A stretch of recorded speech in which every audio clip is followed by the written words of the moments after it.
എത്രയും പ്രിയപ്പെട്ട കുട്ടി, നിന്റെ പുറത്തുള്ള ലോകം നീ കാണുന്നത് അത് വെറും ഒരു കണ്ണാടിയാണ്.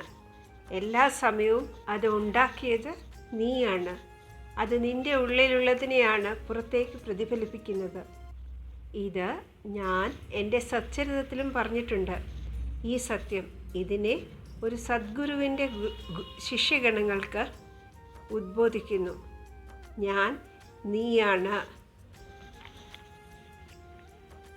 സോഹം, ബ്രഹ്മത്തിലുള്ള ഉദ്ബോധനം. ബ്രഹ്മാവാണ് സൃഷ്ടികർത്താവ്. അതുകൊണ്ടാണ് ഞാൻ പറഞ്ഞത് നീയാണ് നിൻ്റെ സന്തോഷത്തിൻ്റെ സൃഷ്ടികർത്താവ് എന്ന്. നീ തന്നെ ആണ് സന്തോഷത്തിൻ്റെയും സങ്കടത്തിൻ്റെയും ആശീർവാദത്തിൻ്റെയും ദ്വന്ദ്വതയുടെയും എല്ലാം കർത്താവ്.